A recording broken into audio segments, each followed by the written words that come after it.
those key points and made our own guidance note for our implementing partners. So it's really a great read for those who haven't seen it yet. So with that, next presenter is David Fuente. He will be giving us an overview presentation. If you ever want to know anything and everything about tariffs, here's a chance along with our other panelists. So David is an assistant professor at the School of the Earth, Ocean, and Environment at the University of South Carolina. And he's trained as an environmental economist, urban planner, and environmental scientist. A lot of his research is actually focused on or focuses on design and evaluation of water and sanitation's tariff and customer assistance program. So with that, David, take it away. Over to you. Thanks, Ella. I appreciate it. And thanks to the committee who organized this. I think this is a really timely topic. I think it's really important. So I'm glad that SWA, USAID, and water.org have decided to front this as an issue. It's critical, not very exciting for most people, very exciting for me, but it's a real honor to be here just to provide a bit of a framing presentation. And I do look forward to learning from the experiences of the other panelists. I'm quite familiar with many of their experiences, and I think you'll find that they have rich and really deep insights to share. But just to make sure we're all on the same page about kind of tariffs, the role they play, just want to provide a high-level overview here. I think we're all familiar with this figure, right? So a lot of this has been motivated, discussions about tariffs and financing, by the enormous task ahead of us as a water and sanitation community, right, of meeting SDG 6. Right? We don't know, and we didn't know at the beginning of the SDGs what it would cost, but I'd argue that the best minds put their heads around and tried to come up with an estimate. I think they did a great job. And the number they came up with was $114 billion US per year between 2016 and 2030 to meet the SDGs. That's a hefty sum of money. Every time I see that, I feel a bit daunted. But it's also important for us to recognize that this estimate doesn't include the cost to repair, replace, and upgrade existing infrastructure. And this is a challenge that's facing countries, both low and middle income countries and high income countries. Much of the infrastructure in the US and Europe has reached the end of its useful life, and we're struggling just as much to figure out how we mobilize finance to provide high quality water and sanitation services. This estimate also doesn't include the cost to ensure that the new water and sanitation infrastructure that we're investing in is resilient to climate change. That's, again, a really important task, something we're all grappling with to different degrees. And what this does for me is it brings into really sharp focus the sense or the reality that currently many utilities across the globe don't generate enough revenue to cover the cost of service delivery. Many utilities don't even generate sufficient revenue to cover O&M costs. And this presents a real challenge for financing the SDGs, financing our ability to provide safe and affordable water and sanitation services for all, right? We have no capital in many utilities coming through traditional revenue sources to finance new infrastructure. It's a major challenge, right? And as we think about what utilities need, right, I think it's important just to take a step back. It's very easy to get caught in the weeds of tariffs and tariffs design without just thinking at a very high level about why we need funding in the sector, particularly for utilities. So utilities need revenue to maintain their just status quo level of service for existing customers. In some places, that level of service might be quite high. In other places, it might not be sufficient to meet their financing needs. They also need revenue to improve the services for existing customers, really pushing towards 24/7 service delivery at a high level of quality, right? So a service that's both reliable and high quality. And then at the heart of what most of us are really working towards is ensuring we're expanding access to those who lack services, right? So there's three financing challenges there in terms of thinking about why utilities need revenue. And within there, they need revenue to fund basic operations and maintenance expenses, things like labor, chemicals, electricity, just basic small scale routine maintenance on capital. And that's just to keep the lights on and the water flowing. They also need revenue to ensure they can fund capital expenses, right? So they need to replace existing infrastructure as it ages and breaks, hopefully on a routine and proactive basis. They need to expand the network, both the water and sanitation pipe network. They need to increase water supply in many places and the treatment capacity as service quality is getting better, as populations are growing. We often need more water supply and wastewater treatment capacity. And they need money to pay the borrowing costs. When utilities are credit worthy and can access credit markets, there's a cost associated with the borrowing and they need revenue to pay for that. Something we often forget about is that particularly for a private sector utility, they need a return on capital of their equity, right? They need to make a return on their investment. And I think Bill and I and others would argue that even public sector utilities need to think about a return on capital. It could be a social return on capital, but the funds that we're putting into the water and sanitation sectors have an opportunity cost. That's money that could go towards other development priorities, and we want to make sure that that money is being used efficiently and wisely across all sectors. Now, as Bill said, the famous 3 T's in the sector often come up when we talk about sources of utility funding. And I think Bill really hit the nail on the head in highlighting the fact that tariffs are really centrally important in terms of ensuring that utilities are customer facing, face the right incentives in terms of who they're paying attention to. In my opinion, and I think Bill's and others, tariffs haven't been looked at seriously enough, maybe in the past 20 or 30 years, and that we're now changing that. But as Bill said, you know, taxes take the turn and focus of the utility in one direction. Transfers from bilateral or multilateral organizations, foundations, or international NGOs can be good sources of a one-off investment in capital, but they're not a replacement for a sustainable revenue base that's customer facing through tariffs.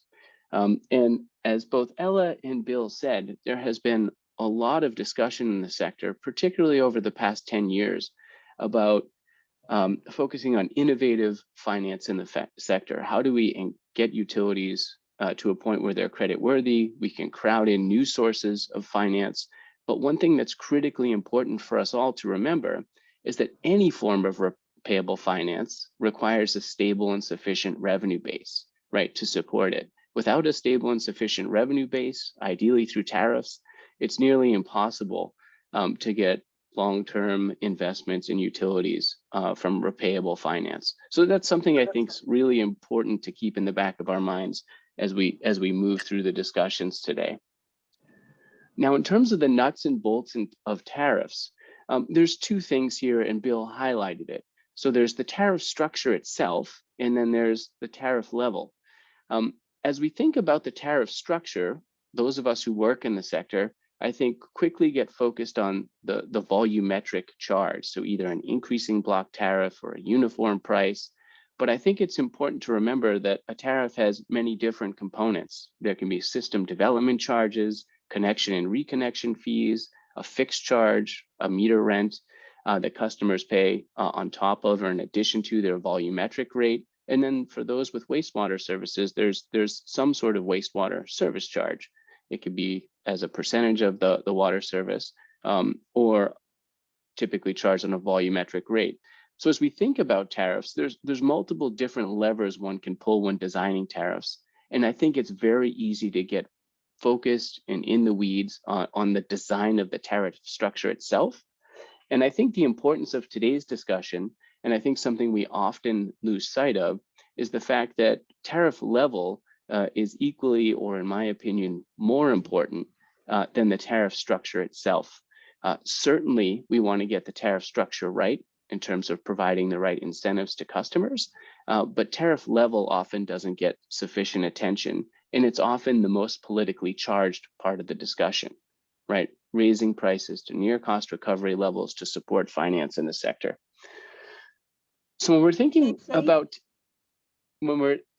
about tariffs, one of the other important things to remember is that we often are asking tariffs to do quite a lot. There's lots of different objectives that policymakers are trying to balance when designing tariffs. And I have a long list of them here, right? And tariff reform and tariff design is really a delicate balancing act. right? So you have cost recovery, revenue stability, economic efficiency, different types of equity, affordability, political acceptability, many of which are relevant for our discussion today. Um, and you can understand why tariff reform can be contentious. So on one hand, many of these objectives can come into conflict with one another, and we'll share one example. The other reason this is politically charged is that different stakeholders engaged in the process have different opinions about which objectives should be fronted and which objectives should be most heavily weighted. And that can make the process quite contentious. I think the one that comes most to mind is the potential conflict or perceived conflict between cost recovery and affordability. As Bill said, I think we've made a lot of progress, particularly in the past 5 to 10 years, in trying to de-link this notion of affordability from tariffs themselves and trying to think a little bit more systematically about how we address affordability through smarter subsidies and customer assistance programs. And I've provided 2 examples there of recent work on the topic. So I think you'll hear today there's many challenges to tariff reform. So first, many utilities are caught in this low-level equilibrium trap, where poor quality of service really undermines the rationale for tariff increases. Many customers don't have trust that the utility is going to be able to improve services, even as tariffs increase. There's a perception among some that utilities might not be operating efficiently, as Bill said, or there might be corrupt, right? And so that's a real challenge if that perception is accurate, or even if it's not, it's a challenge to change it. There's also a belief that the current tariff might be working, actually doing well in reaching acceptable levels of cost recovery, effectively targeting subsidies to the poor, and then promoting efficient use. And in many cases, that's not occurring. And there might be a perception among policymakers that increasing tariffs is politically unpopular. And that's a perception we need to work to overcome. And as I think you'll hear through the discussion today from individuals and organizations who have gone down the hard path of tariff reform, either in the past or currently doing so, there's a few things that are really essential. The first is effective communication and dialogue.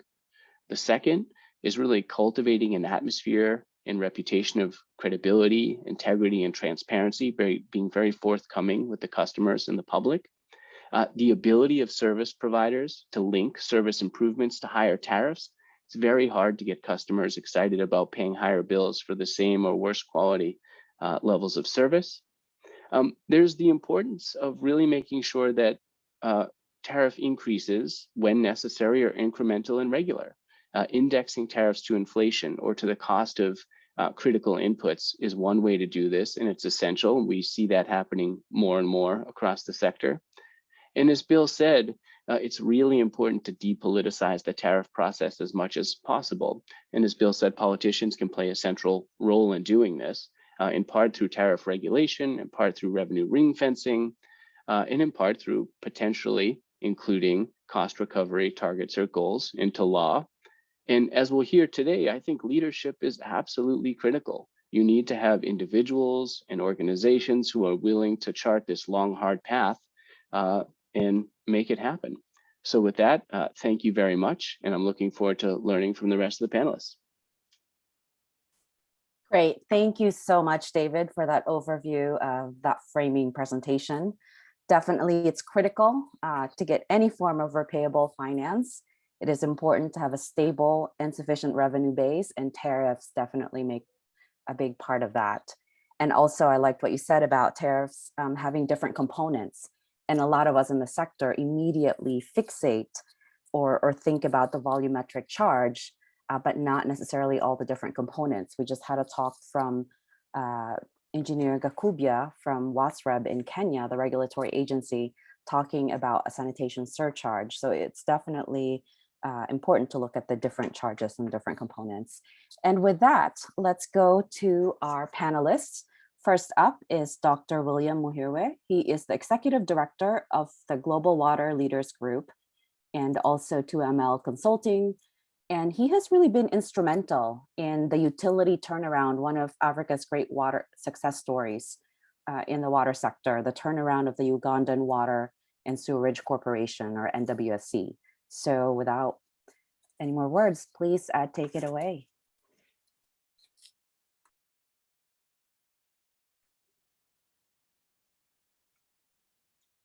Hello, I hope you hear me.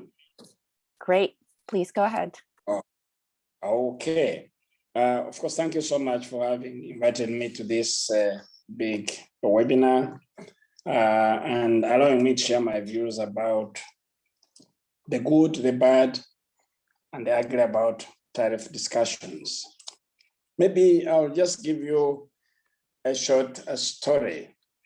In 1992, the World Bank invested more than $100 million to revamp the Uganda National Water and Sewage Corporation. The famous 7 towns, they invested in machines. They bought everything that was required, meters, chemicals. They trained a lot of people, engineers and whatever it is, to make sure that at least the system was almost the best in the whole region. And of course, to make sure that all these costs are recovered, they engaged a team, a very expert team like David, of experts to come and work on the tariff.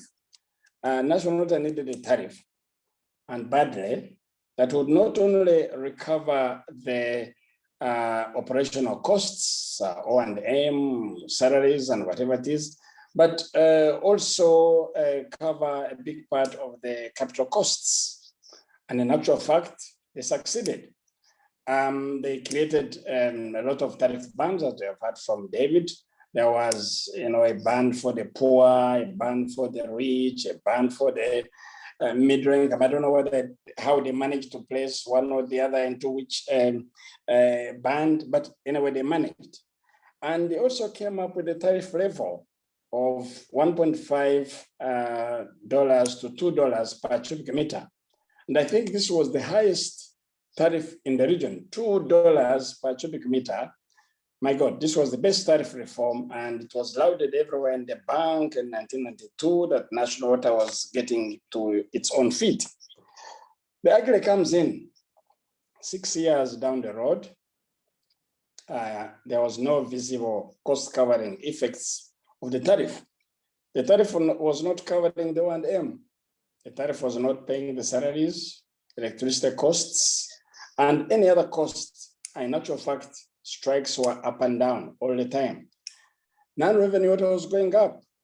And why was this? There were too many illegal connections. Customers were looking for alternative sources, and one of the alternative sources was stealing the water. And of course, the customers would liaise with the workers, and they would do as many as illegal connections as they could.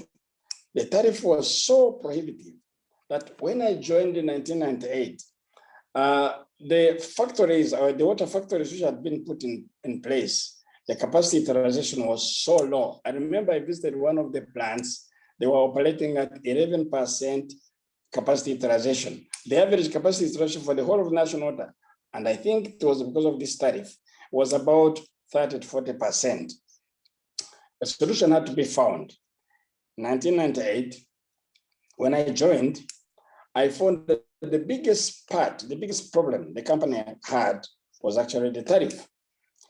And in the history of tariff setting, we embarked on tariff reduction. You can imagine how, again, you are trying to increase the tariff. Everyone is talking of tariff increment, but for us, we are talking of a tariff reduction because we knew the $2 per cubic meter, very few people in Uganda could afford. But again, how did we go about this? We knew that if we are going to just reduce the tariff, nobody would understand us. That you reduce the tariff from all of a sudden, you say the tariff from $2, we reduce it to $1. People would say, now what is this? So again, with the help of the World Bank, and thanks to Bill Kingdom, I think was part of the game at that time, we allowed the tariff to be eroded through inflation. And we gave it 2 years. And by 2000, the tariff level had reached 70 cents. And we knew that was the equilibrium price. But then the question was, how do we proceed from there? So we agreed again with the stakeholders and the bank that we create what we call an indexation mechanism that would protect the tariff from further erosion. And we wanted to make sure that we protected mostly from inflation, from those inputs, especially from outside that we could not control, like chemicals.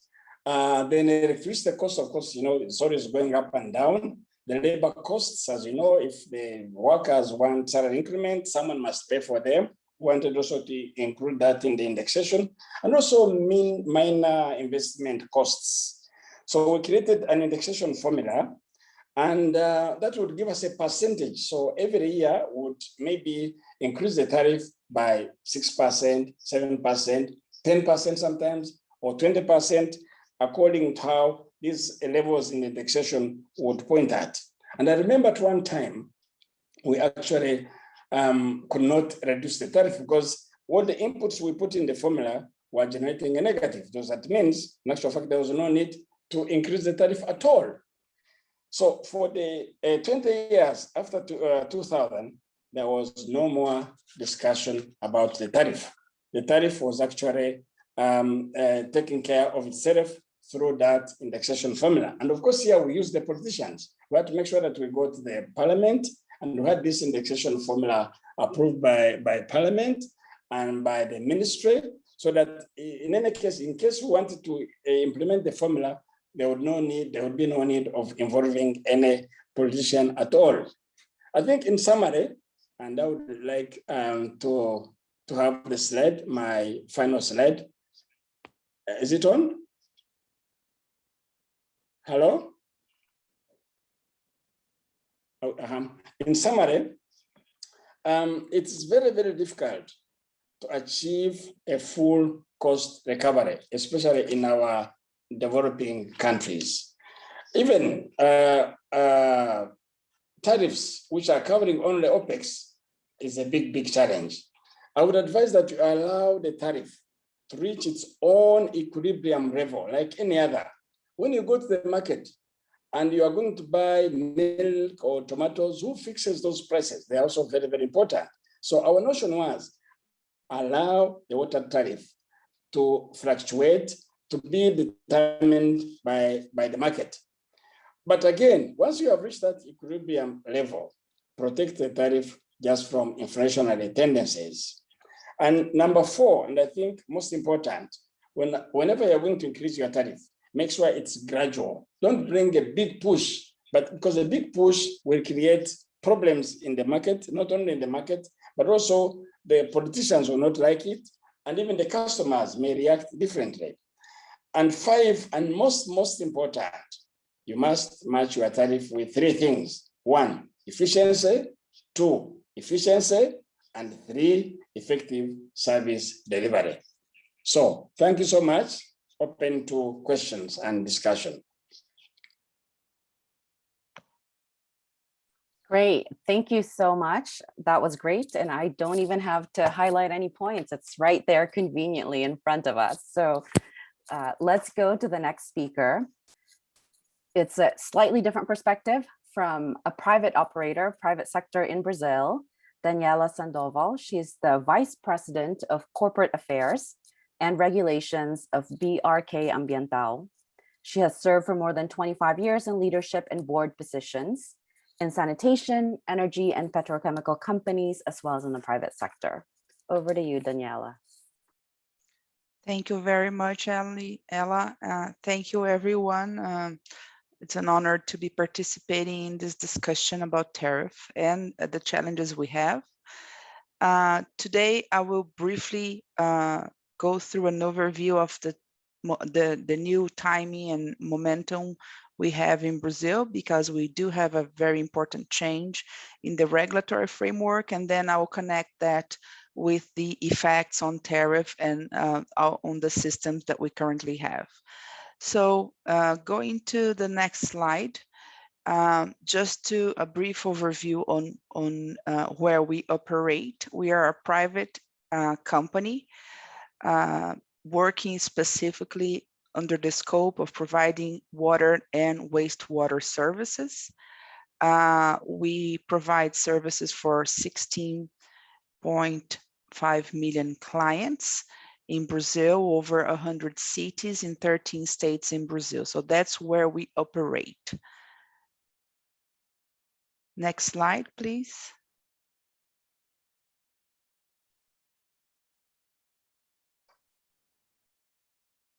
So we have currently, about 1 year ago, a new law with a new regulatory framework with very important differences that are game-changing for investments in Brazil. We do have a regulation in Brazil that is municipal. So the title of the services in Brazil have been granted to the municipalities. And in that sense, each municipality, we have almost 6,000 cities in Brazil, could have their own agencies and rules regarding sanitation. So what the new regulatory framework has done is to have the national reference rules, meaning that we now have a federal agency, the Water Agency of Brazil, providing national reference rules, which are standard rules that agencies can follow. And if they do follow, there are incentives, federal resources for the development of sanitation are accessible to those municipalities that do follow the national reference rules. Something that has been a game changer as well is that currently there is mandatory competition, so bid for new agreements, and extension of agreements cannot be made without bids. This is important because most of the sanitation in Brazil is provided by state-owned companies under agreements that were not made a prior competition for. So this is something new. State-owned companies and municipalities, which have the title for the services, may no longer have new agreements without a bid open to private entities as well as public entities.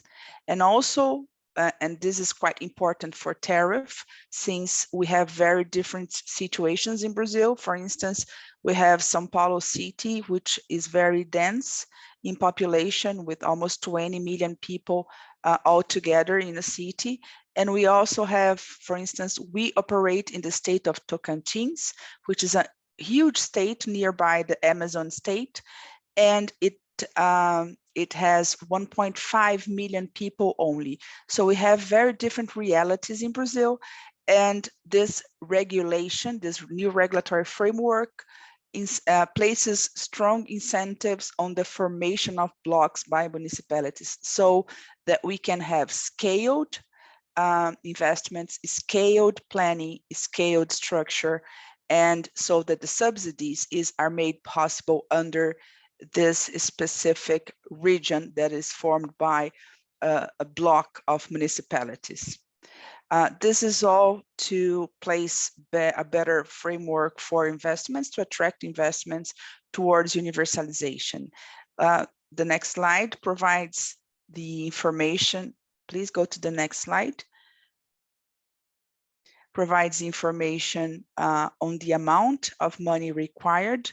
$150 billion are required for universalization until 2033. This is the deadline that the law has set for Brazil to be universalized fully. Important to mention here that although it's a country that has ranked as one of the 10th economies in the world, Brazil is very far behind in sanitation. So we have 13% of the population, which is 35 million people, the population of Canada, for instance, without access to treated water. So that's 13% of the population. We also have 50% of the population, 50, without access to treated wastewater.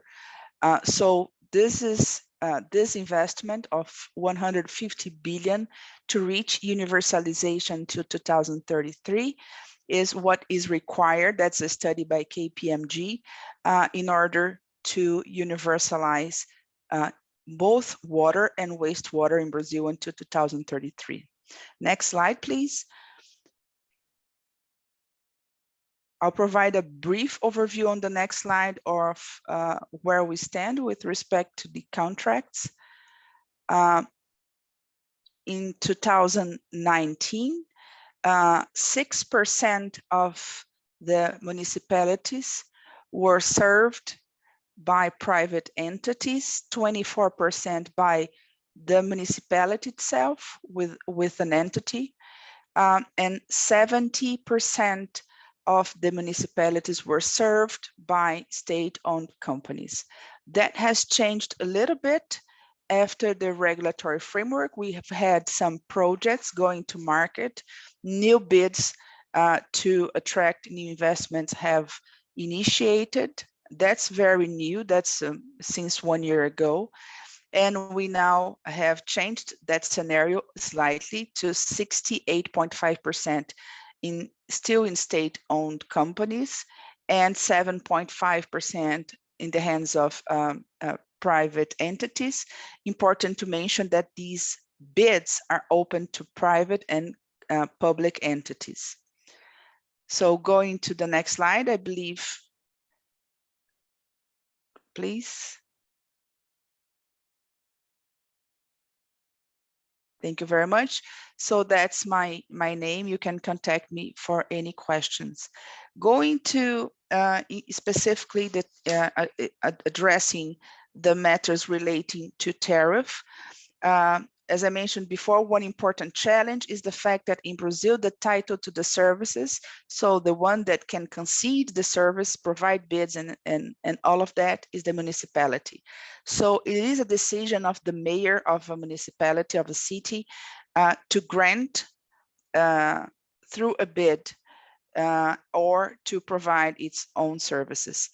And the formation of blocks, which is incentivized by the new regulatory framework, is quite important because, as I mentioned, we do have very different realities. Once you think that in a small region such as São Paulo City, you have 20 million very dense population to provide services, you have a very different cost than if you go to, for instance, regions such as Tocantins, where we operate with 1.5 in a huge state, very different prices. Important to mention, I will mention a study that was done by Instituto Trata Brasil. That's an institute in Brazil that is related and with water and sanitation. And they have done recently a study together with ABAR, which is the Association of Agencies in Brazil. And this study has indicated 66 agencies were heard in this study. And 1/3 of the regulators have pointed out that one of the challenges for the agencies considered, quotes, extremely relevant is interference, political interference. So, and if you count, if you add the ones that consider extremely relevant, very relevant, and relevant, you have 79% of the regulators pointing out that interference by politicians is very important challenge for the agencies. So there you see, and this is a study has done less than 6 months ago, has been released. That's in February of this year. This places a quite clear the importance of blocking political interference to the agencies. In our experience, we do have some of our challenges that are very much related to the fact that interference does occur. So we have to fight that in many ways, and we do see that the regulators themselves are very many times very understanding and caring about having an independence and tariff set that is more related to technical matters. But unfortunately, as mentioned in the study by Trata Brazil, that seems not to be a reality yet. We have two models. We have in Brazil the two main models that you can see: the contractual model, whereby the tariff is set in a contract, usually in a bid. And then if there are factors that change the balance of such agreement, you may request a rebalance, and then a new tariff is reset. And we also have the so-called discretionary or agency model, where every 4 or 5 years, you sit down with the agency, discuss new investments that need to be done, and the new level of tariff that is required. The contractual model is the predominant model for private entities, and the discretionary or agency model is the predominant model for state-owned companies. Of course, that you tend to have more interference in the discretionary model, because then many important factors that set the tariff and investments are placed on the discretion of the agency, that sometimes, as shown by the Trata Brazil study, do have lots of interference by politicians. That's not a very good scenario, because in every 4 years, you change the mayor of a city, and that should not be interfering in the tariff. So the tariff should be a technical discussion on that. So that's my main remarks, and then we'll follow up with questions and discussions from our colleagues. Thank you very much. Great. Thank you so much, Daniela. Lots of questions in the chats already for you and the other speakers. So I really would like to encourage our panelists to start typing some answers if they have them handy. We will get to the questions later. We just want to acknowledge that there are obviously lots of questions about the key issues here about cost recovery and serving everybody. So we'd like to hear from other speakers before addressing some of these questions. But for the panelists, please feel free to go ahead and respond to those. There's quite a lot of interest. So with that, and thank you so much for sharing the Brazil experience. It looks like the new regulatory framework brings some new opportunities, but there's still a lot of political interference. And so thanks for that, sharing a little bit of that. Thank you. And so, I think I just wanted to pause, 30-second response, William. There's a quick question, not so quick, but maybe you can give a preview. There was a clarification question about explaining a little bit about the index. Could you briefly explain the index formula used in Uganda in a couple sentences? And then we'll go on to the last two speakers, just for a little break.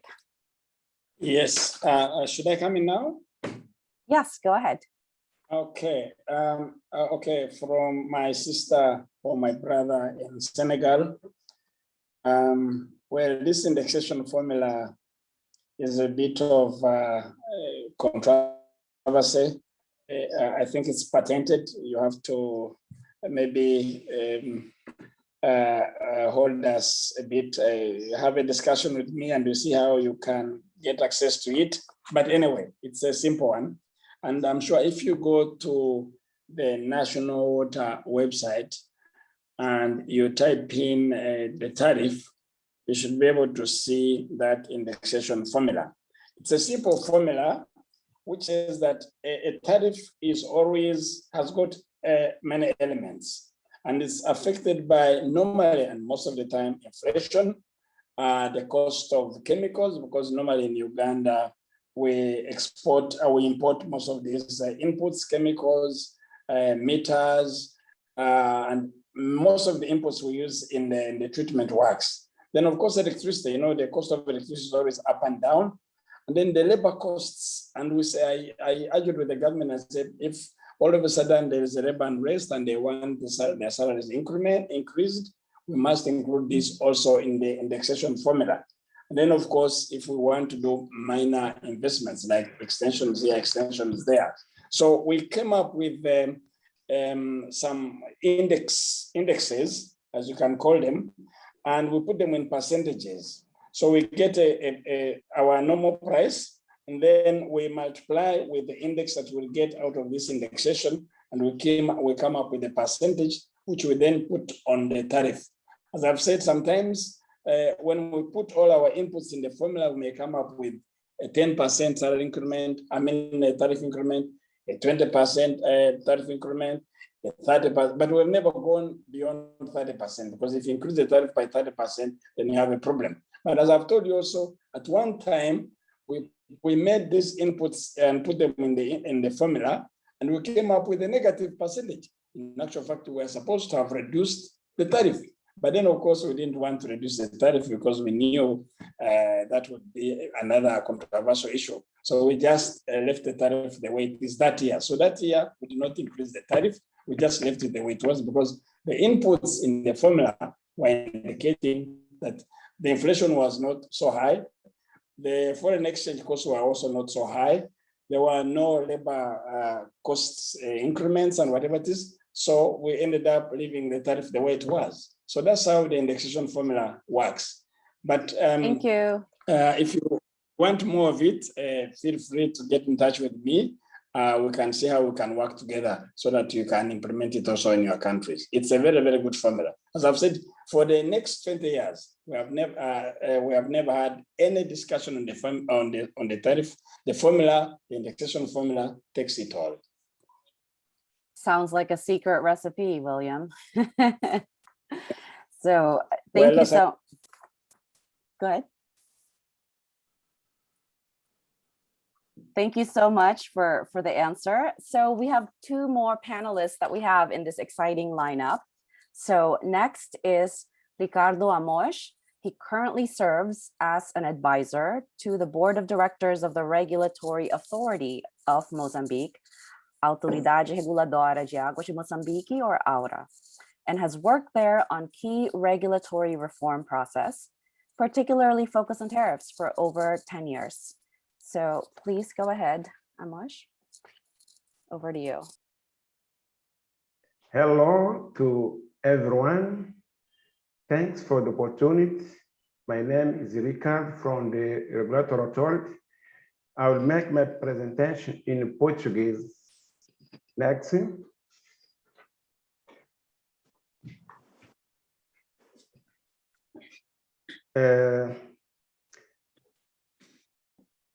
Esta é a grande oportunidade do regulador. It's a huge opportunity for the Mozambique. E em nome dos colegas da AURA, de fato, agradeço esta oportunidade. So I think you Olhando para o opportunity. moçambicano, Our Mozambican context. We are in Africa. We have a 30 million inhabitant population. o PIB per capita está acima de $500. Temos o saneamento básico, água, 60%, saneamento, 40%. Há um percurso interessante que dura cerca de 30 anos, onde, nessa altura, as empresas eram maioritariamente estatais. Não tinham sustentabilidade, porque as infraestruturas estavam obsoletas. A cobertura era of basic sanitation. They offered low coverage, and the tariffs, they were low as well. And then the roadmap. gestão delegada. Hoje, podemos afirmar que a qualidade do serviço, de fato, melhorou bastante. Tell you today that E há aqui it has improved a lot, and we have the human capital growth, and then also the awareness created by the consumers and by the regulatory entities has made a difference. And when mentioning the institutional um, framework, we do have different actors taking part of this decision-making process. And we can identify policies and strategies that are O serviço também é prestado por entidades públicas e privadas. Das públicas temos o FIPAG, que atua nas cidades nas cidades capitais e vilas. Então, ele providencia água. A AIAS, também que é entidade pública, ela está a distribuir água nas vilas e distritos e faz saneamento nas cidades. Nas zonas rurais, o Estado ainda é que garante este serviço através da Direção Nacional de Abastecimento de Água e Saneamento. O fim é satisfazer os consumidores, mas tratando-se do monopólio, então temos o regulador que garante o equilíbrio deste mercado. Next. E para garantir o equilíbrio do mercado, há aqui desafios, porque nós entendemos that we do understand that the market has some consumers, must be consumer focus oriented, and the government being responsible for the services, we have to understand the needs so that we can guarantee universal access. So it's the government's role to look for investments, to attract investors, to guarantee that the investments are going to the right places. And it has to do also with the economic value and return on investment. So we should put political issues aside, because that we do have an economic value to deal with, but it's also a social value that we have to apply. So, and mainly tariffs should be fair. They should be well balanced. The operator, the utility, has to focus on their return on investment, but also and mainly in the quality of the services provided to the consumers. So they have counterbalance both ideas. Next. And by doing that, and Mozambique, we know that in 30 years' time, we will be sharing the same ideas or the same goals that the other participants has mentioned.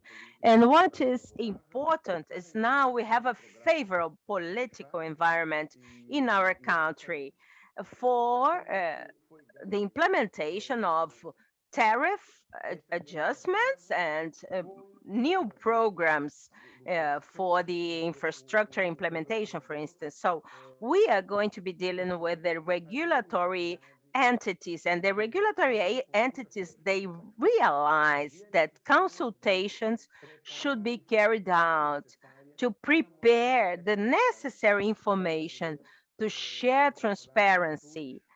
And we are dealing with studies that justify another additional revenue resources. And also there is the need to share with the consumer why the tariffs should be the ones that are being applied. You know, transparency is an important part. We have to deal with maintenance, we have to deal with new investments, with upgrade of infrastructure. So everything should be together, should be put together so that the consumer can understand what is at stake. And the environment we are dealing with is one in which the tariffs will bring utilities with operational efficiency. And this operational efficiency, as we call it, is translated into better services. So the utilities tariffs in the urban areas, they are around 90 cents of a dollar. And that pays for the costs of the investment, but it also allows modernization to be carried out. And this is a huge benefit. It does make a difference. And we have to check and we have to look and pay attention to the vulnerable population. So they have to pay less. Precisam é que tenham acesso ao serviço básico de qualidade e contínuo. Então, essa é a parte que o regulador tem capitalizado bastante.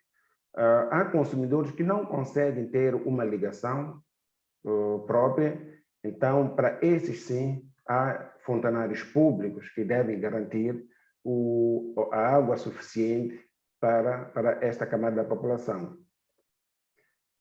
Estamos com a abordagem agora de separação entre o abastecimento de água e saneamento. Nós entendemos que, por causa da situação prevalecente há 30 anos atrás, onde não havia qualidade... We have been doing this, and the government has a difference. And we have been doing that. And there is a need for sanitation in the water basin, even though there are some services that the regulatory agents should be identified, the tariff provided by them, by both services.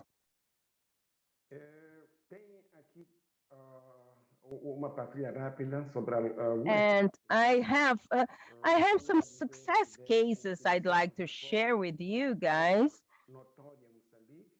and some famous situations that happened in Mozambique, because once the sector was renovated, and we cannot do that,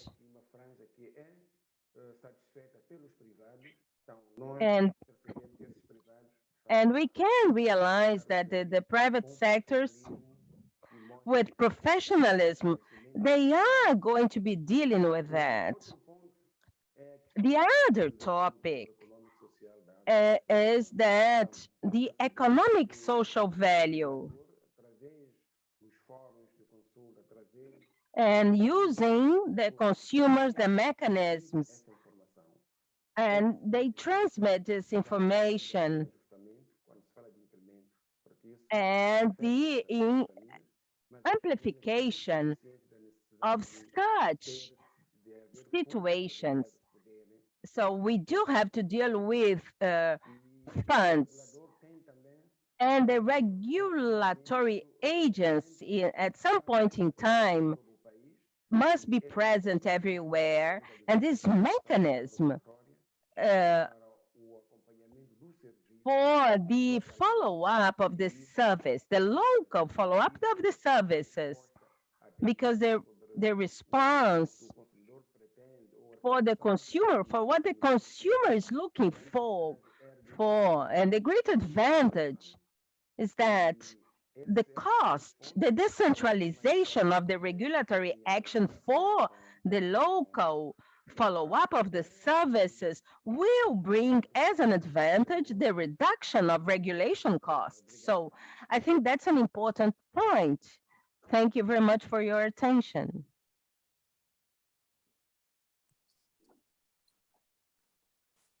Muito obrigada, Mosh. Thank you very much. Thank you very much for your presentation. It's clear that from what you said, there's a favorable political environment to implement tariff adjustments in general in Mozambique, and that's great to hear. We look forward to some more discussions after our last speaker speaks. So The last but not the least is Max Carvajal, who joins us from Peru. He is currently serving as the Director of Water and Sanitation in the Ministry of Housing, Construction, and Sanitation. He's an economist by training and has extensive regulatory experience, not just in the Water Regulatory Agency in Peru, but also in the energy sector. So over to you, Max.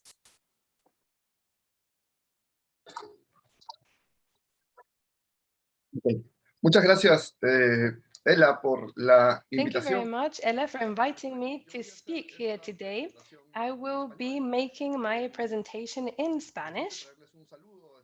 I would like to forward the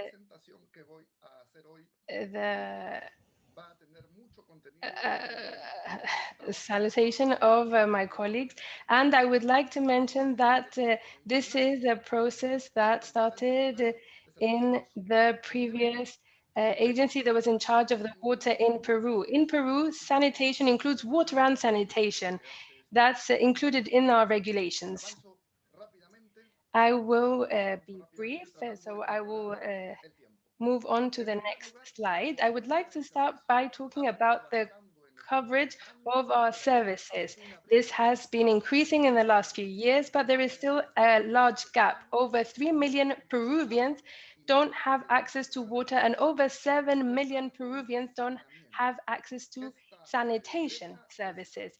This gap is much larger in rural areas than in urban areas, as you can observe in these graphs. In addition, I would like to share some other information. About half of those people that don't have access to water services are in rural areas, but 80% of Peruvians that have access to the water network have a service which is not a daily service. Furthermore, those that do have access to the network, of those, about 10 million people have an intermittent service throughout the day. This has important implications, which is that there are still large gaps in the infrastructure, gaps that we need to try and resolve. And this means that tariffs will continue increasing in the following years. Regarding the service utilities providers, we can observe that in urban areas of 15 million people, we have about 50 companies. The largest is Caval, which is in Lima, with over 2 million user units. This is very large compared to the second company, which is Arequipeña in Arequipa. This company in the region of Arequipa has about 10% of users compared to Sidapal, which is the largest one that I just mentioned. In the rural areas, those regions with less than 2,000 inhabitants, we find 28,000 providers. And in those other areas, which have between 2,000 and 15,000 inhabitants, are considered small cities. And what this shows is that the service provision in Peru is atomized. What this does is it increases the services. How is this regulated in Peru? As I just said, there is a sanitation services regulator as well as the ministry. So allow me to explain what we are doing at the ministry in order to solve this problem. What happens is that we have a regulatory agency and the regulations according to the costs. Regarding the regulation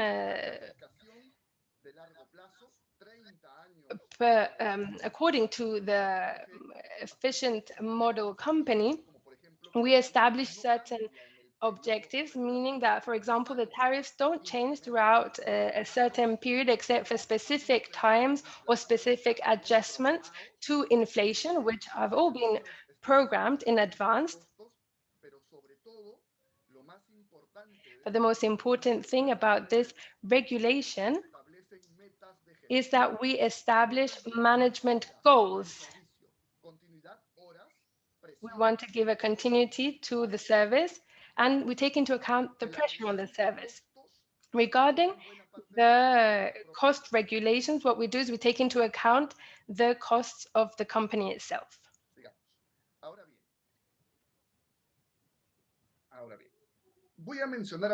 Now I'd like to mention some of the improvements we've introduced in the last few years. Regarding the Peruvian case, our tariff structure, which has been mentioned throughout our session today, in our case, this tariff structure is of different increasing blocks for different companies, especially for domestic users. There are 3 or 4 blocks or levels. In most cases, for other users, for industrial users or commercial users, this is usually, this structure includes 2 main blocks. How do we establish these tariffs? What we do is we usually think about the return on investment, and I won't talk too much about that, but I'd like to talk more about the tariff structure. How much must I charge each of my users, whether it's a person, an individual person, whether it's an industrial user, etc. And what are the different thresholds for each of those blocks? What we need to do in order to establish those thresholds, we need a lot of information, but we also need to use the literature available. Regarding the optimum tariff, we take as a reference the Ramsey costs, or Ramsey tariff, sorry. This paper issued by Ramsey and Plateau, and which we use as a literature, is from 1956. What Ramsey said in 1956 regarding taxes, and what all talked, published in 1956, and which was then republished in 1970 by Elond and Bradford, is regarding the water and sanitation tariffs. But these principles were not implemented in Peru until 2017. This was implemented, as I say, in 2017 for underwater services. So in that case is when we started introducing a differentiation between the demand and of the services. And that's how we use this as a reference from then on. Right now, what we are doing is estimating the demand. And since this is an increasing block system, we need to make this type of estimate using a continuous discrete model.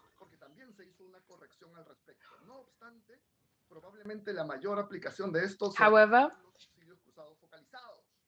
the most important implementation that's been done is probably regarding the cross-subsidies focused instruments.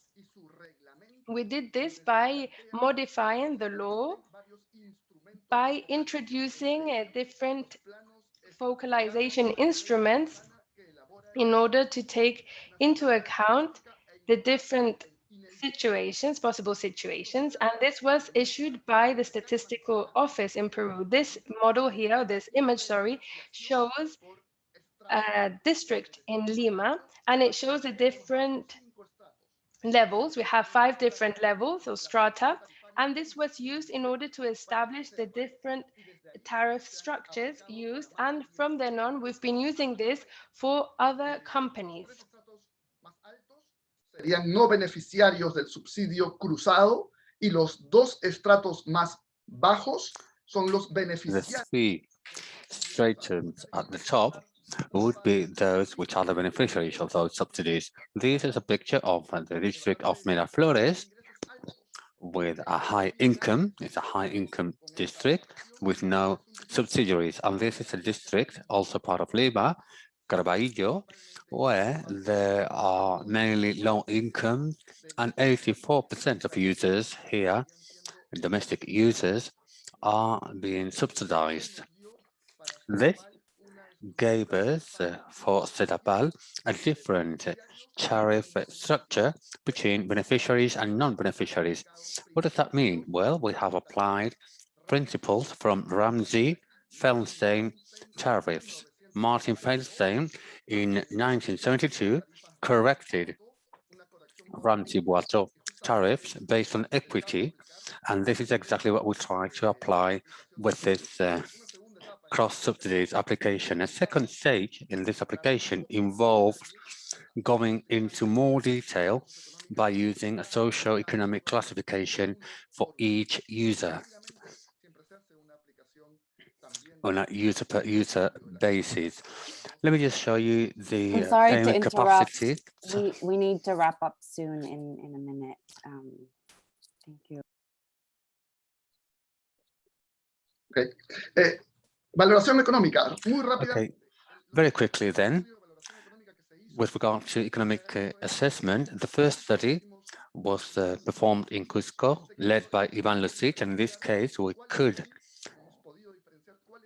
analyze what the attributes, the most important attributes are for the service, for the user, for setting targets, management targets, and we are using economic assessment studies by using choice experiments in order to identify what the user value the most.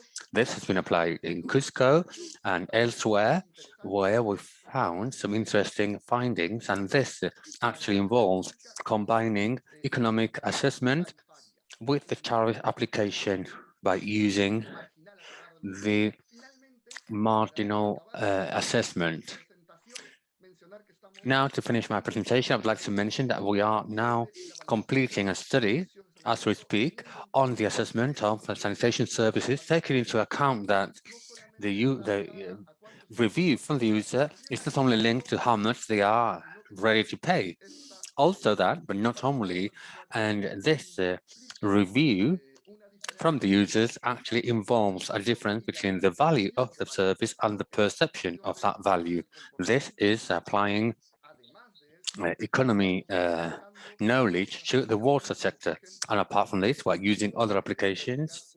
For instance, we are trying to apply a match for debtors and for consumption and water saving. Thank you very much, and sorry because I went over the time a little bit. Thank you for your attention and for the invitation. Muchas gracias, Max. We ask regulators to come, and this is the topic for regulators. So thank you so much for sharing your deep experience in Peru. So with that, we only have a few minutes left. So I wanted to ask a couple questions. So hopefully the panelists can speak for 30 seconds, no more than that, or a minute maybe. So first question is, we have a number of comments about achieving universal access or water for all. David mentioned an investment need of $114 billion a year. Do you have any views on the role that tariffs should play in achieving this goal? And anyone can speak. Just feel free to unmute and start your video. It's definitely a very good question.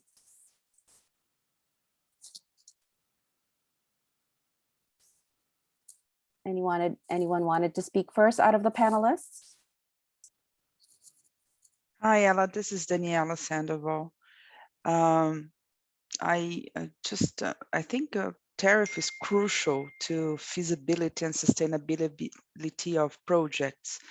The tariff structure itself, the correct placing and leveling of the tariff itself. Important to mention that if different countries have placed different value on water based on their former experiences. If you take, for instance, the case of Israel, you do find people since their early childhood speaking songs, singing songs about water. Families teach people to be conscious regarding their use of water since the beginning. So my opinion is that water should be charged. Of course, for those that do not have the means to pay for the water, some sort of subsidy should be done. I totally agree with that.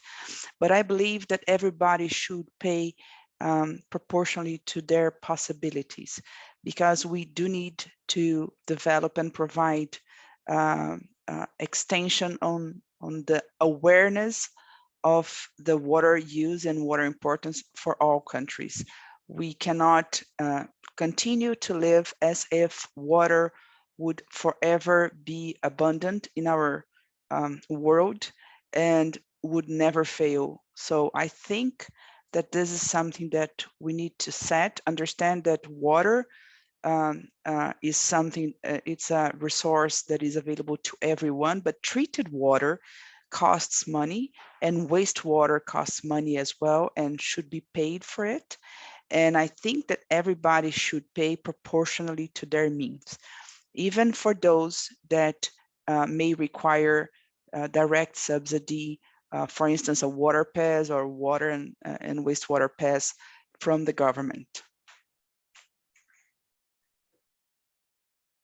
Obrigada. Thank you so much, Daniela. Olá, ela. Olá.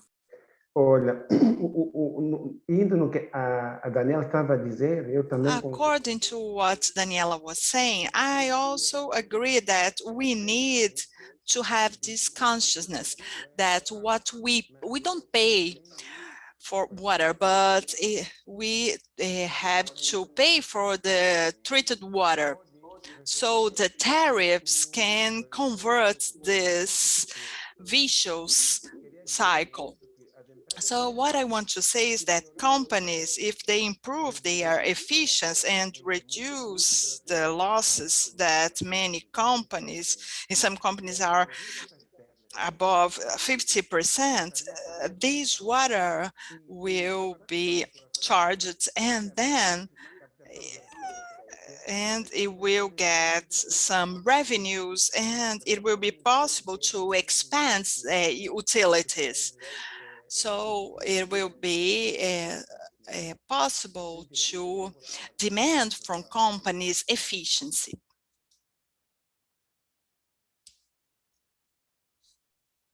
Muito obrigada, Amos. Let's go to the next question, one more question, and we definitely have to wrap up, so this will be quick. We have heard a number of times about depoliticizing tariff setting in this early morning session and now, whether through indexation, as William mentioned, or through regulatory processes in Peru and Brazil, or indeed through cost recovery laws. Do you believe these approaches, if widely adopted, could solve our challenge of adequate funding in the sector? So the question again is, do you believe that these approaches in depoliticizing tariff setting through indexation or through regulatory processes could solve our challenge of adequate funding in the sector? Not sure who wants to take that on first from the panelists. I'll give you a few seconds to. Yes, yes. I mean, I've seen in my country, as I've said, when I want to make small but relatively big investments, we can put that formula in the index and we'll be able to make those investments. For example, I wanted to give my customers free connections, and I knew that was going to cost me like $5–10 million. So I factored that investment in my index formula, and I came up with a corresponding tariff increment of about maybe 10%. And I put it on, and I told my customers that you are going to get free connections, and they were very, very happy. So I think for me, what I've seen without involving politics at all, because the politics was done at the beginning when the indexation was done. You can use the formula to put in a little increment on the tariff and cater for your would-be investment infrastructure you want to make. It's possible. Great, thank you. One more panelist who want to answer, and we definitely have to wrap up as we're a little over time right now. Otherwise, I'll wrap up.